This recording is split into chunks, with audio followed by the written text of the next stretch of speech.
মায়ার নবী গো, যখন আমি উসমানে নামাজটা পড়া বাড়ির দিকে রওনা দেই গো, আমার হাতের বাম পাশে একটা কবরস্থান আছে গো। দুনিয়ার মানুষেরা কবর দেখলে কি মনে করে জানি না, আর আমি উসমানে কবরটা দেখলে দৃষ্টি যায় ওই 3.5 হাত মাটির তলে কি হয় গো।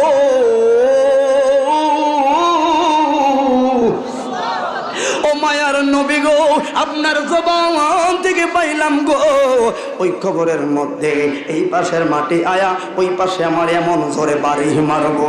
ও মায়ার নবী, ওই কবরে এমন একটা ফেরেশতা আইব, যে ফেরেশতার চোখ নাই, নাক নাই, কান নাই, মুখ নাই, জবান নাই, কিছুই না, একটা হেমার লইয়া আইব, এমন জোরে বাড়ি মারবো, একটা আঘাতে 70 গজ জমিনের নিচে ঢুকাইয়া ফেলবো, আবার উঠাইবো, আবার মারবো। আমি যে চোখের পানি ফলে কান্দম গো, ওই 5 ফেরেশতার তো চোখ নাই রে, আমি যে উসমানে নি গো, চিন্ত না গো। ও মায়ার নবী গো, এরপর আর একটা সাপ হইব, জবান থেকে আপনার শুনলাম, ওই সাপটা যদি দুনিয়াতে মাত্র একটু নিঃশ্বাস ছাড়ে গো, ওই দুনিয়ার সকল সবুজ শ্যামল গাছ গাছালিগুলো নিঃশ্বাসের হিটের কারণে জইলা জইলা আংরা হইয়া যাইব। ইয়া রাসূলুল্লাহ, ওই সাপের একটা কামড় 20 বছর পর্যন্ত মানুষের দেহে মানুষ বিষ থাকবো। ইয়া রাসূলুল্লাহ, আমার কামড় দিব গো, ফাইরামনি, আমার কবরের গতি কি গো, জান্নাতের কথা না পাইলাম গো, আমার কবরের গতি কি।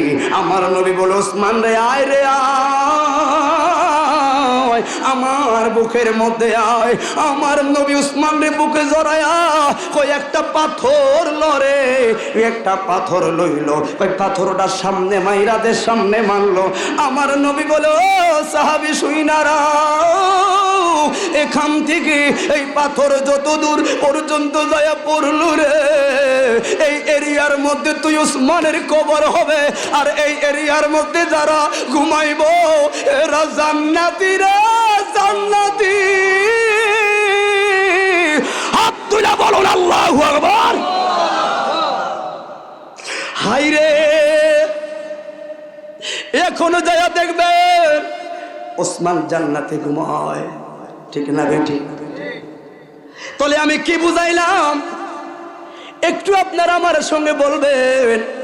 ওসমানকে যিনি আসহাবী কান নুজুম, আমি আর আপনাকে গুনাহগার বদিল্লা, কথা বলে না কেন?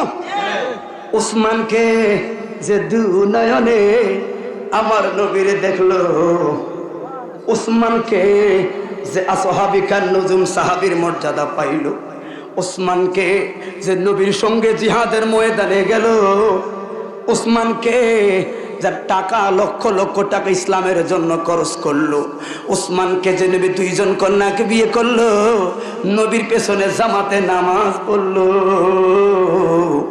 নবীর কণ্ঠে সূরা ফাতিহার তেলাওয়াত শুনলো, এতগুলো সার্টিফিকেট থাকার পরেও সবচাইতে বড় সার্টিফিকেট হইল রে ওসমান, হইল আশারায়ে মুবাশশারা, নবীর টিকিট প্রাপ্ত জান্নাতি সাহাবী। ও তো ফিরার বাবারা, আমার কুচমার বাবারা, আমার আর বাসা নাই রে বুঝাবো, ওসমানের মতো এত বড় মাকামের সাহাবী যদি কবরে বয়ে কান্দে গো, তোলে আমার সার্টিফিকেট নাই রে, আমার গুনার পাহাড় রে, নবীরও দেখি নাই রে। আল্লাহর নবী কইছে এইদিকে, আমি গেছি ওই দিকে, আমার নবীর আদর্শ মানি নাই, মসজিদ বইলা গেলাম, সুদ খাইলাম, ঘুষ খাইলাম, উসমানরা জান্নাতি হইয়া যদি কবরে বয়ে কান্দে গো, ও তো ফিরার মানুষ রে, আপনারা কেমনে জীবন ধারণ করবেন গো? আপনাদের বিবেকের কাছে রেখে গেলাম, জবান খুলে বলুন আল্লাহু আকবার। কবর বড় ভয়ানক ও মুসলমান গো, মনে রাখবা কবর কাউকে ছাড় দিবে না। যখন আপনার আমার দেহটা পড়ে থাকবে, আত্মাটা তখন চলমান থাকবে, সামনাসামনি ঘুরবে। ওই সময় দুইজন ফেরেশতা আইসা আপনার দেহের সামনে বলবে, উমুকের সন্তান, একটু পরে তোমাকে কই নেওয়া হবে জানোনি? কবর দেশে নেওয়া হবে। কবর ভালো না, কবর কিন্তু ভালো না। সঞ্চয় তোমার সংগ্রহ আসেনি। এরপরে যখন গোসল করাইবে, ওই সময় আরো দুইজন ফেরেশতা এসে বলবে, এ বান্দা, কবর ভালো না, কবরের সম্বল লইছনি। ওই জায়গায় যখন আপনার থেকে বিদায় নিব, যখন আপনাকে কাফন পরাইব, আবার দুইজন আপনাকে লাত মারব। যখন জানাজার জন্য তো ফিরার ঈদগায় আনবো, তখন চারজন ফেরেশতা আইব, দুইজন পেছনে দাঁড়াইব। দুইজন শিওরাইসা বলবে, এখনই তোমার ফরজে কিফায়া আদায় হবে, এখন তোমার লাস্ট ওয়ার্নিং। কবর ভালো না, সঞ্চয় তোমার কে আসেনি। এই জন্য আমরা আগে একটা নজরুল সঙ্গে শুনতাম, দুনিয়ায় দিও গো তার নেক নেগাও, মোতে পাই যেন মুখে ছাদ মাখাও, কবরে কেমনে থাকবো একা একা, তোমার বন্ধু যেন সাথী হয়ে দেখাও। জবান খুলে বলুন আল্লাহু আকবার। এই জন্য বাবা, ও যুবক রে, এবার আসুন, কবর কি? যেই কবরে আপনার আমার শোয়া লাগবো, মানিক মিয়া সাংবাদিক যাই করুক, শোয়া লাগবো কবরে। কথা বলেন না কেন ভাই? কত প্রতিষ্ঠান বড় চাকরি করে, কত সুন্দর দামি পোশাক পরে, মইরা গেলে সব জিনিসের ব্র্যান্ড আছে, ওনার কাপড়ের ব্র্যান্ড আছে, টুবি একটা কোম্পানির ভ্যালু আছে, এই যে লাকি মাইক এর একটা ব্র্যান্ড আছে, সব কিছুর একটা ব্র্যান্ড আছে, ব্লেজারটার ব্র্যান্ড আছে, পাগড়িটার কাপড়ের ব্র্যান্ড আছে, সব কিছুর একটা লোগো থাকবে, ব্র্যান্ড থাকবে। কিন্তু একটা কাপড়ের কোনো ব্র্যান্ড নাই, লোগো নাই, কোম্পানির সার্কুলারও নাই। ওটাই হলো মার্কিন কাপড়। প্রধানমন্ত্রী যেটা ভরাইব, আমি ফকিনের ফলার ওই একই কাপড় ভরাইব। কথা বলুন ঠিক না বেটে? হাই রে, তাহলে কিসের অহংকার, কিসের আমার অহংকার? আসুন এবার কবর কি, এই কথাটা বলে তিরমিজির ব্যাখ্যায় আমার নবী কিছু সাহাবীদেরকে জান্নাতের সুসংবাদ দিল, যাদেরকে বলা হয় আশারায়ে মুবাশশারা, যারা হলো আসহাবিকান নুজুম বিআইহিম ইক্তাদাইতুহুম ইহতাদাইতুহুম, যাদেরকে মানলে জান্নাতের নিশানা পাওয়া যায়। ওই 3 নাম্বার ক্লাসের সাহাবী হলো ওসমান বিন নুরাইন রাদিয়াল্লাহু তাআলা আনহু, জান্নাতের সুসংবাদ পাইল।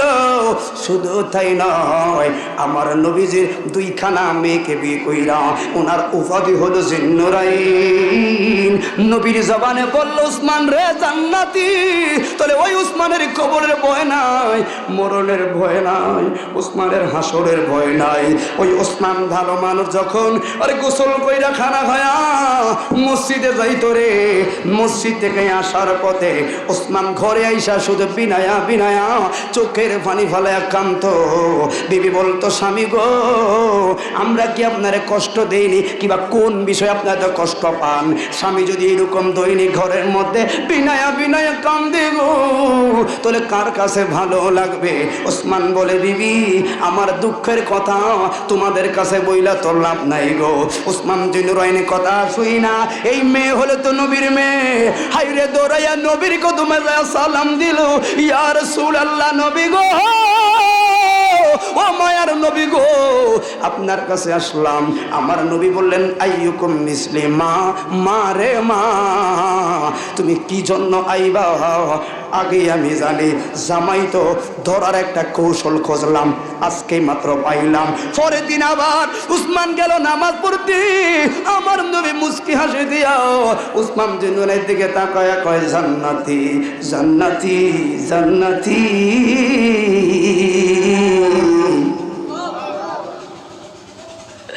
উসমান বলে, মায়ার নবী গো, ও দয়ার নবীজি, কি বুঝাইলেন? আমার নবী বললেন কান্দার কারণ কি? নবী জানে, তারপরও সমাজের মানুষদেরকে বইলা যায়, হাই রে হে যুবক, উসমান কয় ও ইয়া রাসূলুল্লাহ, আপনি জানি হয়তো কেউ বিচার দিল, ও মায়ার নবী গো, আপনার থেকে জানার আছে আমার প্রতিশন কি? আমার নবী কয় জান্নাতি। আরো কি? কয় শুধু জান্নাতি না রে, জান্নাতুল ফেরদাউস তোরা পাইবি। ইয়া রাসূলুল্লাহ, আর কি কোনো প্রতিশন আছে রে গো? আমার নবীকে ওসমান রে, ওই জান্নাতুল ফেরদাউসের ভিতরে আমি রহমতুল লিল আলামিনে কলিজার কাছাকাছি তুই উসমানে থাকবি। উসমান কয় এখন বুঝতে পারলাম গো, এটা তো হলো হাসরের হিসাব, এটা হলো জান্নাতের হিসাব। ও মায়ার নবী, আর কবর হিসাব তো এখন আমি পাই না। ও মায়ার নবী গো, যখন আমি উসমানে নামাজটা পড়া বাড়ির দিকে রওনা দেই গো, আমার হাতের বাম পাশে একটা কবরস্থান আছে গো। দুনিয়ার মানুষেরা কবর দেখলে কি মনে করে জানি না, আর আমি উসমানে কবরটা দেখলে দৃষ্টি যায় ওই 3.5 হাত মাটির তলে কি হয় গো।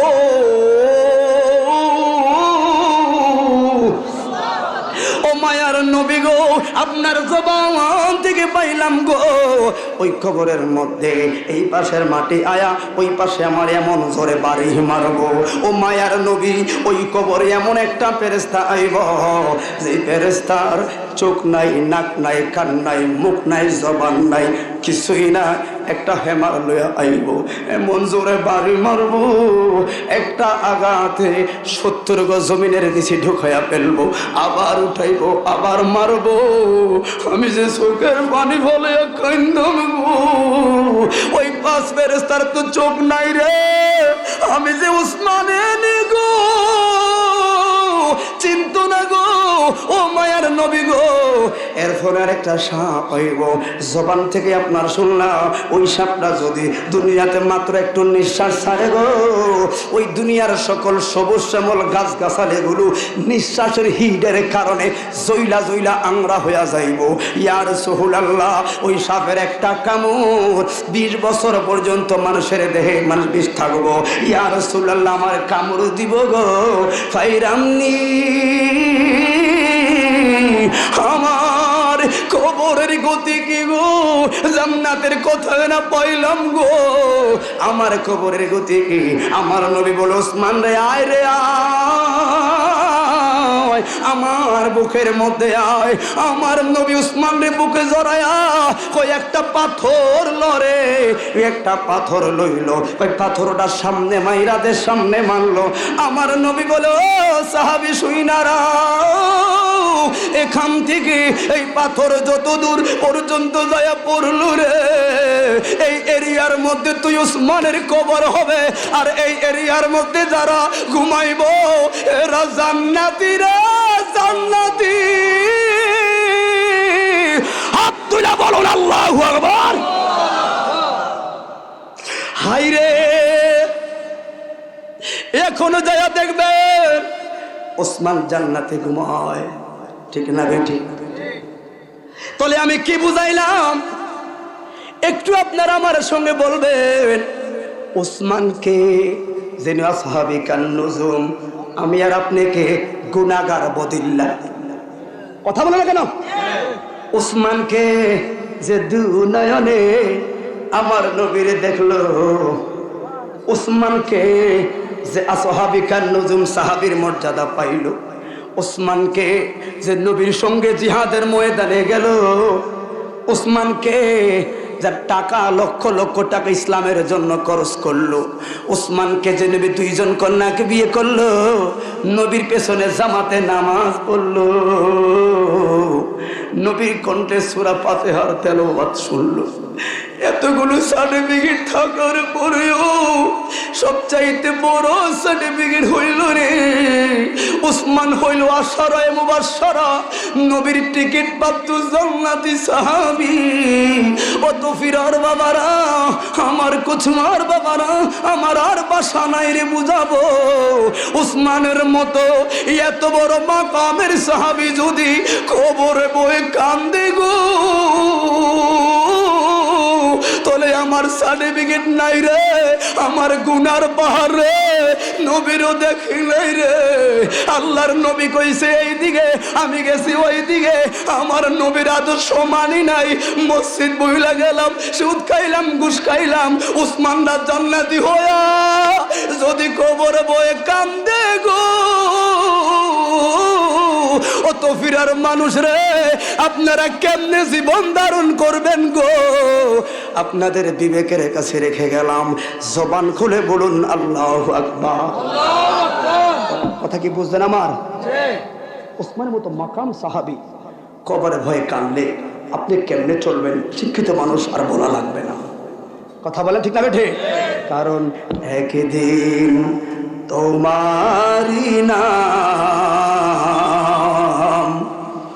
মসজিদে হবে এলান। ঠিক না বেঠে?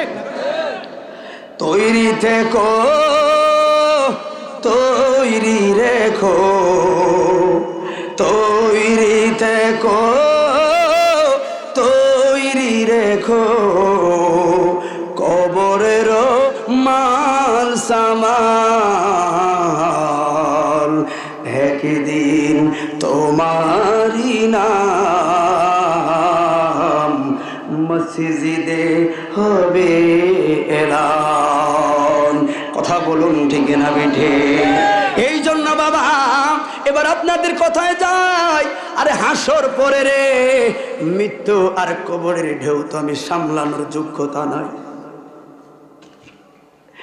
এই জন্য বন্ধু তাহলে আমি সব জায়গায় হিসাব মিলাইয়া দেখলাম আপন একজন রহমতুল্লিল আলামিন। কথা বলে ঠিক না বেঠে? আইরে আল্লাহর কোরআন বলে ফামাইয়া আমাল মিসকালা যাররাতিন খায়রান ইয়ারা ওয়া মাইয়া আমাল মিসকালা যাররাতিন শাররান ইয়ারা। যাররা যাররার ব্যাখ্যা, যেই দিন আল্লাহ লিল্লাহি ওয়াহিদুল কাহারের চেয়ারে বসবে, ওই দিন মানুষগুলো ফানা ফানা হয়ে যাবে, আতঙ্কের মধ্যে থাকবে। কারণ হাসর ময়দান আপনার আমার সামনে। এবার কিছু প্রশ্ন করব। আচ্ছা বলুন তো, কথা খেয়াল আছে আপনাদের? হাসর ময়দান বানাবে, এটার প্রতি বিশ্বাস করা ফরজ। কথা বলে ঠিক নেই? মিজানের প্রতি বিশ্বাস করা ফরজ। ফুলসারাত, হাউজ কাউসার, আবার জাহান্নাম, জান্নাত, এগুলো মানা একজন মুসলমানের ফরজ। আপনারা বলুন, হাসর ময়দানে কে জান্নাতি হবে, কে জাহান্নামী হবে? কার নেকের ফোটলাটা ডান হাতও আসবে না কারটা বাম হাতও আসবে? এটা কি আল্লাহ জানেনি? সবাই বলতে হবে জানেনিও। দেখেন প্রশ্নটা কিন্তু স্বয়ং স্রষ্টাকে নিয়ে, এই জায়গায় মুখ বন্ধ রাখবেন না। কিছু কিছু প্রশ্ন আছে উত্তর না দিলে ইমান চলে যায়।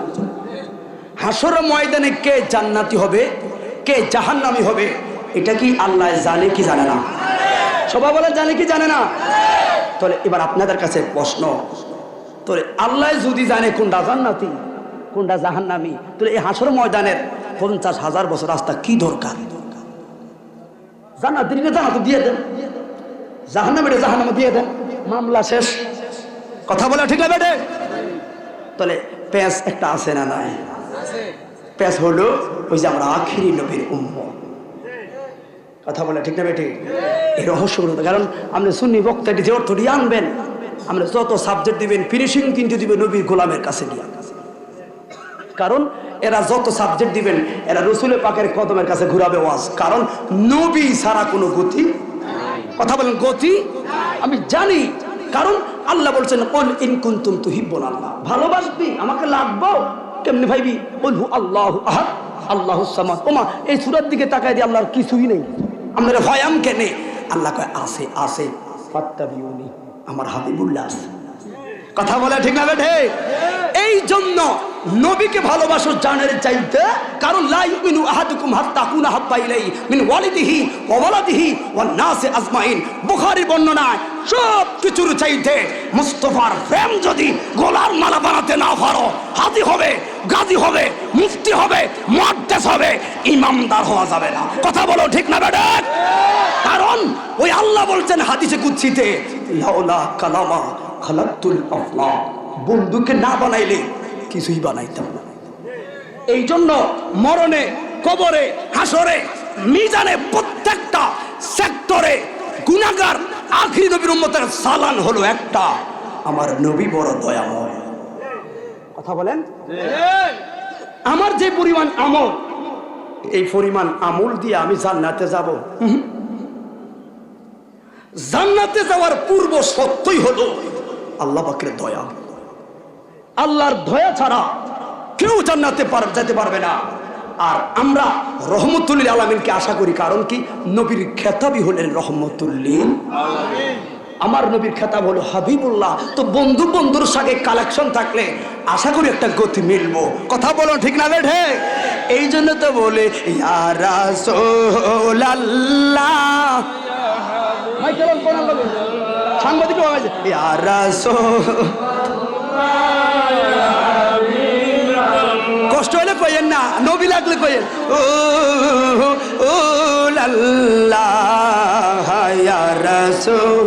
মোল্ড ভিতর সাউন্ডটা কম, ভিতরে সাউন্ডটা লা ইয়া রাসূলুল্লাহ ইয়া হাবিবাল্লাহ, তুমি জীবন তুমি মরণ আদার গরে আপন, তুমি জীবন তুমি মরণ আদার গরে, ও তুমি মোদের পরের তরি, তুমি নিদানে তোরানেওয়ালা, বলুন ইয়া রাসূলুল্লাহ ইয়া রাসূলুল্লাহ, ও তুমি মোদের আশার আলো। ঠিক না বেঠে? আসলে বিশ্বাস আসেনি? এই ব্যাপারটা নিয়ে কথা বলবো, কারণ নামাজ, রোজা, হজ, যাকাত এটি হলো মাত্র একটা উসিলা। মূলত জান্নাত একমাত্র খোদার রহমত ছাড়া কোনো গতি নেই। কথা বলে ঠিক না বেঠে?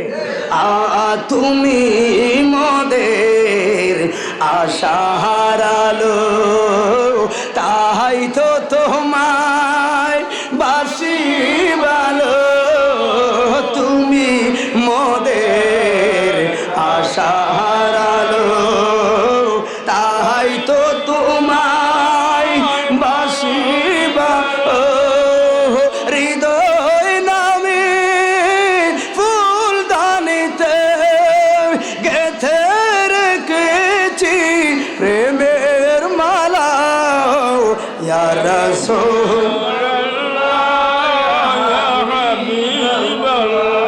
ইয়া রাসূলুল্লাহ, সবাই জবান খুলে বলুন ইয়া রাসূলুল্লাহ। তাহলে একটা আপনারা স্বীকার করলেন যে হাসর ময়দানে হিসাব নিকাশ আল্লাহ করব, কে জান্নাতে কে আপনারা জানেন, এটা বলছেন, স্বীকার করছেন আল্লাহ। এবার বলুন মিজানের প্রতি বিশ্বাস করা কি ফরজ? মিজানের প্রতি বিশ্বাস করা কি হালি একটা থাকবো নি? এটা দুনিয়ার হালি নাও। আমাদের দেশের কসাইয়ের কাছে, আমার কষাই কেউ আসেনি গোস্ত পেয়ে খাই, গোস্ত খেলাম 1 কেজি, বাবু তো সর্বি দিছি কত ফিরি, 8 দিন ফিরি, সিকনি ফিরি, এতটি ফিরি 1 কেজির লোকে 1 কেজি গোস্ত দেওয়ার পর 3-4টা ফিরি দিছে, এরপরে বাইতে না দিই 900 গ্রাম। ঠিক ঠিক নেই? বুঝলাম না রে, এত ফিরি বাবার 900 গ্রাম কারণটা কি? ও কারণ হয়তো জাতে মাতাল তালে। ঠিক, এই যে মাফে কম দেওয়া, এটা ভয়ঙ্কর অপরাধ, ভয়ঙ্কর অপরাধ। এই জন্য গীবত, সমালোচনা এগুলো ভয়ঙ্কর অপরাধ। এখানে তাহির এসে ওয়াজ করছে, আর কি জানি আইসে কোন বাটপাড়া আল্লাহ জানে। ভুল হলে ধরি দেওয়া একজন ইমামদারের কাজ, পিছে সমালোচনা করা ইমামদারের কাজ নয়। কথা বলো ঠিক না বেটে? এই মুহূর্তে ইসলাম ডিভাইডেড চায় না, ইসলাম চায় ঐক্য, একতা। কথা বলো ঠিক না বেটে? কারণ নাস্তিক বেঈমান ইহুদির বাচ্চারা এই ঘরের ধারে আসলো বলে, ইমাম চুরি করবে বলে, এখনই আমাদের দরবার কেন্দ্রিক ডিভাইডেডের সময় নয়, ঐক্যতার স্লোগানে এক হওয়ার সময়। কথা বলে ঠিক না বেঠে? তাহলে এবার বলুন, মিজানের পাল্লায় আপনাকে আমাকে উঠাবে ঠিক, কিন্তু কার নেক ভারী হবে, কারটা হালকা হবে, এটা কি আল্লাহ জানে না? কার নেক ভারী মাপ দিলে কারটা নেক বেশি হইব, কারটা গুনাহ বেশি হইব, এটা কি আল্লাহ জানে না? তো আমাদের যে এই জায়গাটা আরো রহস্য লাগে, এ হালি এটা কিল্লে বানাইছে। কথা বলেন, জান্নাতের জান্নাতে যাবে গিয়া মাপ ধরার কি দরকার, আমরা তো জানিনি। তাহলে এখানে একটা প্রেম আছে, কথা বলুন ঠিক না ঠিক? ফুল ছাড়া তার ব্রিজ উড়াইব, কোনটা কাটটা হরকে যাইব, কোনটা কাটটা দৌড়তে ভার হয়ে যাইব, এটা তো আপনারা জানেন। তো বেটারে কাটার দরকার কি, আগে এটা কাটকে হালাই দেন। কথা বলেন না, একটা রহস্য আছে না, এই রহস্যটাই হলো আখিরি নবীর উম্মতের কারণে। কথা বলেন ঠিক না বেঠে? এই কথাটা যদি বুঝেন তো তাহলে বুঝতে পারবেন যে আসলে আমার নবী যে হাবিবুল্লাহ সত্য, উম্মতের জন্য যে দয়াবান সত্য, আর আল্লাহ আখিরি নবীর কারণে ওই উম্মতের প্রতি বড় দয়াবান। কথা বলে ঠিক না বেঠে? তখন বুঝতে পারবেন, হেরে আখিরি নবীর উম্মত হয়ে নামাজটা সারলাম, সত্যি তো ভুল করলাম, আমার তো আসলে আপন কাল লেগে ঘুরছি রে। আপন তো কেউ নয়, আপন একজন রহমতুল্লিল রহমতুল্লিল। কথা কি মনে আসেনি আপনাদের? এখান থেকে আপনাদের সাবজেক্টের কথা শুরু, গভীর মনোযোগ। ভালো আছেন? কষ্ট হবে বাবা, আধা ঘন্টার মধ্যে কথাটা শেষ করবো। আধা ঘন্টা সময় দেওয়া যাইব আমাদের? আপনার কাছে আমার ও যারা একজন উঠছে, কি যারা মুরব্বী কইতা কি যারা মুরব্বী কইল বিফর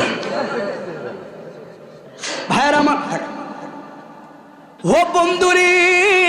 আচ্ছা মাহফিলকে তাবার আছেন, কারণ ইসলাম হলো শান্তির ধর্ম। ঠিক না ঠিক? সন্দেহ আছে কারো?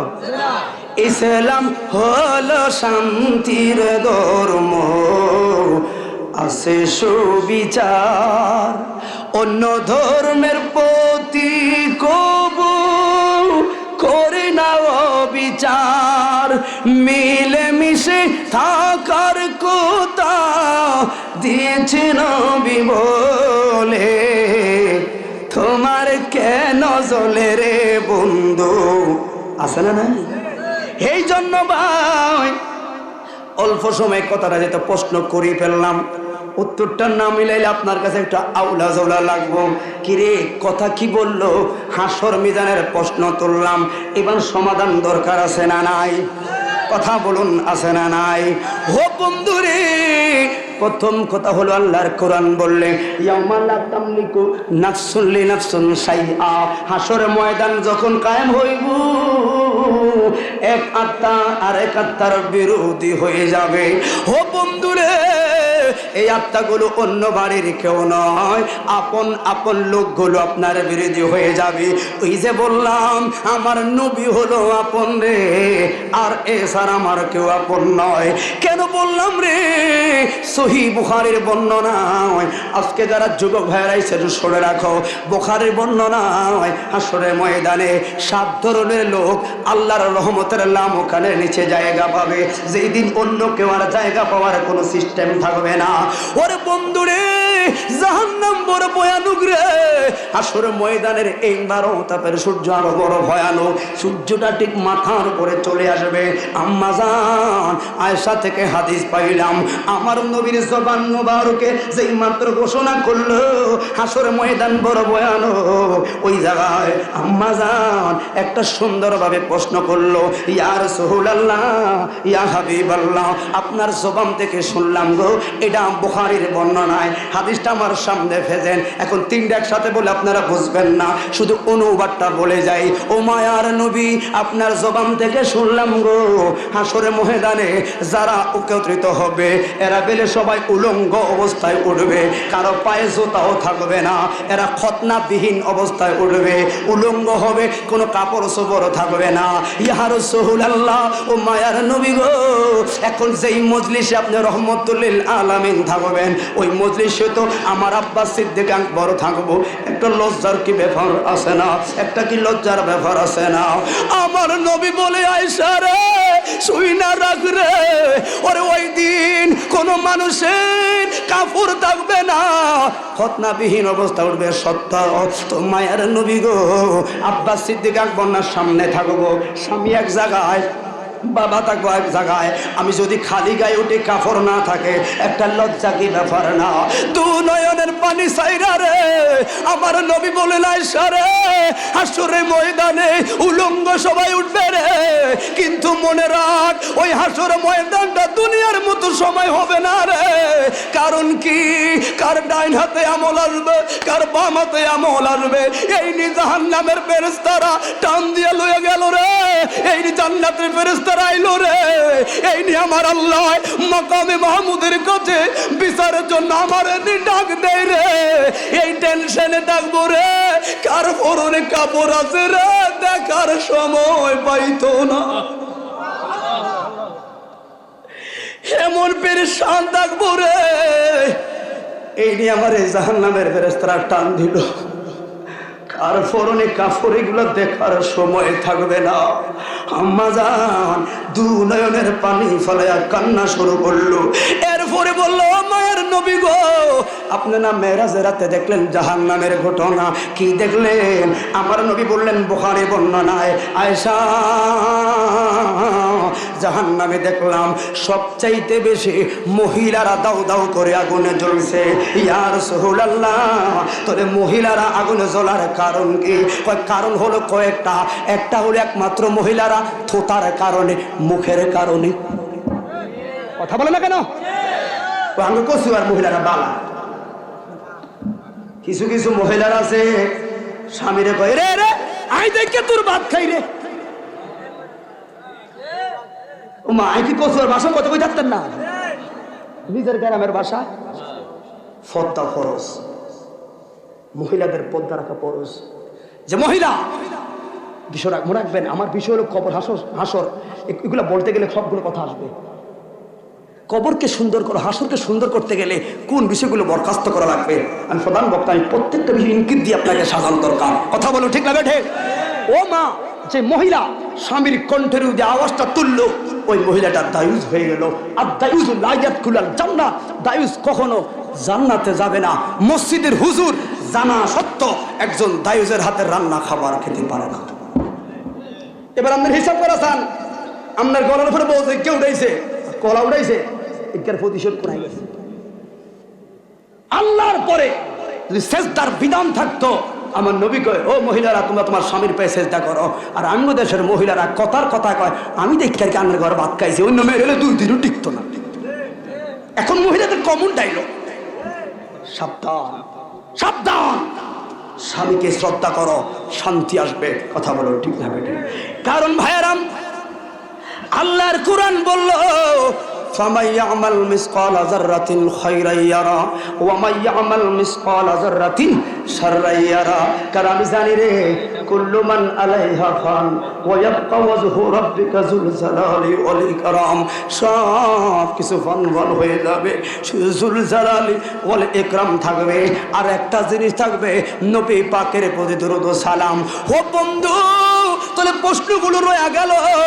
এবার বুখারীর বর্ণনাটা বললাম। যুবক তোমরা যারা আইলা হাসর ময়দানের কথাগুলো পয়েন্টে পয়েন্টে বলে যায়, আর কি হইব না হইব সারা জীবন এই সকল ওয়াজ আপনারা শুনলেন। মূল থিমস হলো 7 ধরনের লোক ওই হাসরের ময়দানে আল্লাহ পাকের লামুকানের রহমতের ছায়ার নিচে জায়গা পাবে। যেদিন লা জিল্লুহু ইল্লা ফি জিল্লুহু, আল্লাহ পাকের রহমতের ছায়া ছাড়া ওই দিন আর কোনো ছায়া থাকবে না। ওই দিন কোনো নেতা মেতা মন্ত্রী মিনিস্টার চলবে না। ওই দিন শুধু একমাত্র আল্লাহর লামুকানের ছায়ার নিচে 7 ধরনের লোক জায়গা পাবে। এর মধ্যে 1 নাম্বার হলো ইমামুন আদিলুন। সমাজের মধ্যে যারা নীতিবান আছেন, নেতা আছেন, সমাজের মধ্যে যারা নেতৃস্থানীয় লোক আছেন, শুনে রাখবা আপনাদের জন্য জান্নাতের সুসংবাদ। যদি আপনারা ইমামুন আদিলুন, বিচারটা করবেন, চোখ ছায়া করবেন, বিচারটা করবেন আল্লাহ রাসূলের ন্যায় নীতি মোতাবেক করবেন, তাহলে আপনার জন্য পুরস্কার। ওরে 2 নাম্বার 3 নাম্বার 4 নাম্বারের কথা হইল রে যুবক, যে যুবক যৌবন কালে রে বন্দিগি করব, যৌবন কালে মসজিদের জন্য পাগল থাকবো, যৌবনের তারা রাস্তায় ফেলে দিয়ে দৌড় দিয়ে মসজিদে গেল, ওই দিন লামুকানের ছায়ায় ওই যুবকটা জায়গা পাইব। আর মনে রাখবা ওই বুখারী আয়াতে হাদিসের ব্যাখ্যায় সরার মধ্যে যাইয়া পাইলাম ওই হাসুর ময়দানে 2 দুইজন তোমরা গেল রাস্তার মধ্যে, চাচাতো ভাই তোমরা মিললাম, একজন গেল লামুখানের চায়ার তোলে, আর একজন ঘামের সাগরে ভাসে রে, আর একজন ঘামের সাগরে ভাসে জাহান্নামের অপেক্ষায়। ওই জাহান্নামে যেই ভাই গেল ওই ভাইটাও কান্দে, আর লামুখানের রহমতের এসির ছায়ার তোলে যেই ভাইটা আছে ওইটাও চোখের পানি ফালাইয়া কান্দে। ফেরেশতারা বলবে কান্দোস কিল্লাই রে, কিবা আপনার বলবেন ইমাম গাজদালি কত সুন্দরভাবে মিলাইয়া গেলেন। এবার বলবে ভাই রে আমি আছি আমার ঘামের সাগরে পয়সা, কারণ আমার জাহান্নাম নির্ধারিত রে, আর তোমার জন্য জান্নাত করলো অপেক্ষা। তুমি এখন লামুখানের ছায়ার তোলে রহমতের ছায়ার তোলে আসো, তাহলে তুমি কান্দো কেন?